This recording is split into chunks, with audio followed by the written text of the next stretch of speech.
পরিবারে ইনসাফ করা কি ফরজ? পরিবারে ইনসাফ করা ফরজ, পক্ষপাত করা গুনাহ। পরিবারের সামনে রাগ দেখানো যাবে কি? না, পরিবারে ধৈর্য ও কোমলতা অবলম্বন করা সুন্নাত। পরিবারের জন্য উপার্জন করা কি ইবাদত? হালালভাবে পরিবারের জন্য উপার্জন করা ইবাদত।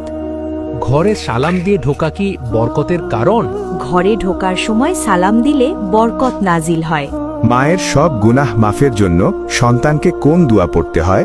রব্বিগফিরলি ওয়ালিওয়ালিদাইয়া ওয়ারহামহুমা কামা রব্বায়ানি সাগীরা। মায়ের জন্য সুস্থতা কামনা করার জন্য কোন দোয়া পড়তে হয়? আল্লাহুম্মা শফিল উম্মি শিফাআন লা ইউগাদিরু সাকামা। মায়ের হায়াত বৃদ্ধি করতে কোন দোয়া পড়তে হয়? আল্লাহুম্মা বারিক ফিল উম্মি শিফাআন লা ইউগাদিরু সাকামা। Please subscribe to my channel. Come on, click subscribe.